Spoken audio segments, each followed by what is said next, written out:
வளைஞ்சிருக்கும் ஒரு சன்னல் வெடி தோட்டா ஒரு கண்ணால தொலைஞ்ச ஒரு பொண்ணால வாக்கா இந்த வம்பால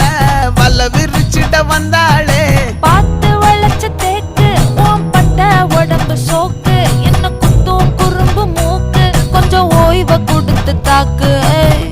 என்னடி சித்திரமே இங்க நீ பத்திரமே சொல்லுடி கட்டளை எத்தனை